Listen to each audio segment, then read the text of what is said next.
Eu me lembrei agora há pouco de uma história. Eu sou muito fã do cronista Rubem Braga. Vários de vocês devem conhecer o trabalho dele, outros talvez não. E como disse um amigo meu poeta, em relação a um outro autor, que inveja de quem ainda não leu Rubem Braga e que por isso vai ter a experiência de ler pela primeira vez. O Rubem Braga, que apesar de não se considerar um artista, né, como o Manuel Bandeira, como Carlos Drummond e esses outros modernistas brasileiros, ele todos os dias publicava por toda a imprensa carioca e brasileira as suas crônicas. E foi só isso que ele fez. Ele escreveu crônicas, que é um gênero muito, eu acho, particular no contexto do Brasil, porque a crônica é um gênero, ao mesmo tempo que tem raízes em outras literaturas, né? Em outras tradições da literatura, ela, aqui no Brasil, e particularmente com o Rubem Braga, se torna algo mestiço interessante, né? Desde a reportagem até a ficção e todos os graus, né, possíveis da relação, da diferença entre essas duas formas, desses dois gêneros, né, da escrita, que ao mesmo tempo aconteceu, mas talvez tenha acontecido na fantasia do autor, seja um sonho, seja uma história que ele ouviu antes e que depois misturou com outra história. E o Rubem Braga fazia e fez ao longo de muitos anos essa mágica de, por 3 minutos, que é o tempo que você leva para ler uma crônica dele, fazer você desaparecer de onde você está e ir para alguma outra dimensão que ele empresta para você. E com a simplicidade e com a criatividade de alguma coisa que ao mesmo tempo não tem importância nenhuma, vai para o lixo junto com o jornal e, no entanto, sobrevive ao jornal, né? É maior do que aquilo. Mas essa é uma grande introdução a um outro assunto que eu me lembrei agora.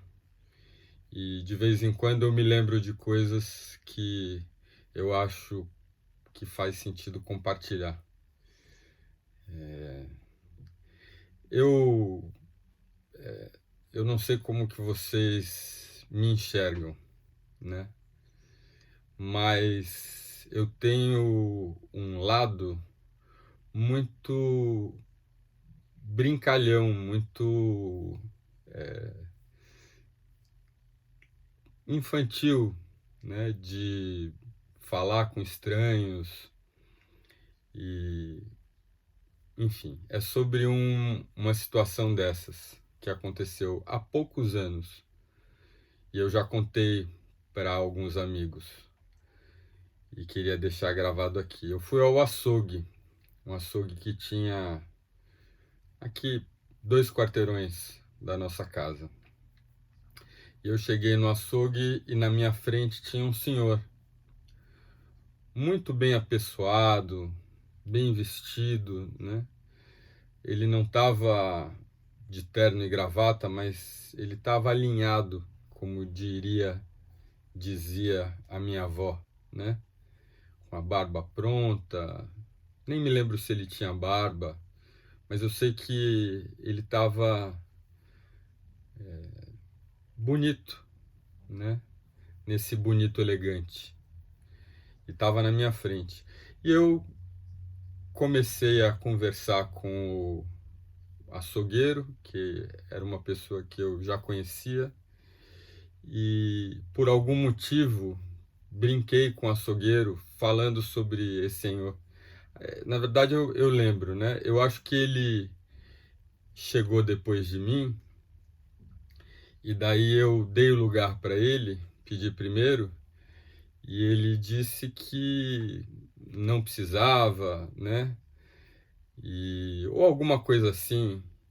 E daí eu falei para ele, olha, você provavelmente, não sei se eu falei você ou o senhor, provavelmente o senhor, está com cara de quem tem 2 ou 3 namoradas, né? Brincando com ele, de uma forma, acho que até um pouco infantil nesse sentido, né?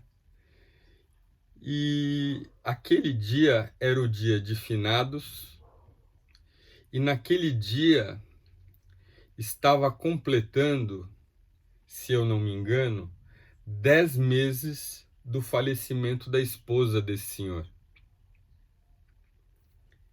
E ele me disse isso respondendo à minha brincadeira de que ele teria algumas namoradas. E eu ouvi aquilo e,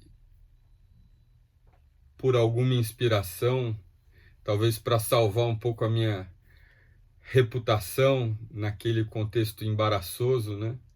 Recebendo aquela resposta tão tranquila e ao mesmo tempo verdadeira, né?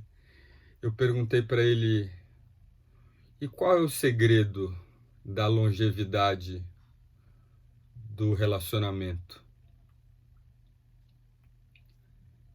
E ele, sem pensar muito, me respondeu. E eu acho que essa resposta podia ser a único parágrafo, a única frase de um livro inteiro de relacionamento sobre como viver a dois. E ele falou: o segredo é você, quando você consegue, tirar o seu tirar a sua raiva ou o seu interesse próprio e deixar a outra pessoa ter razão. E tem aquela passagem, né, do Evangelho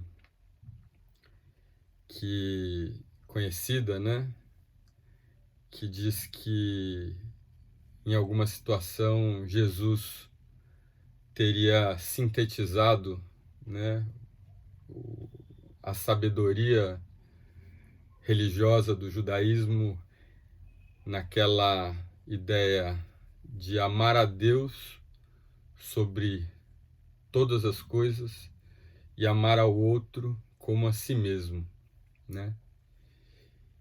E não há nada mais a ser dito além disso, né? Se só isso tivesse escrito na Bíblia, seria o suficiente. E eu acho que a mesma coisa é válida para a história a resposta que esse senhor me deu, né?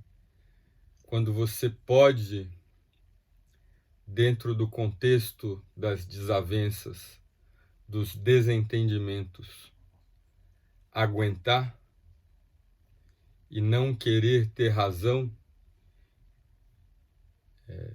em relação ao outro, você faça isso, porque esse é o segredo, o principal segredo da longevidade das relações.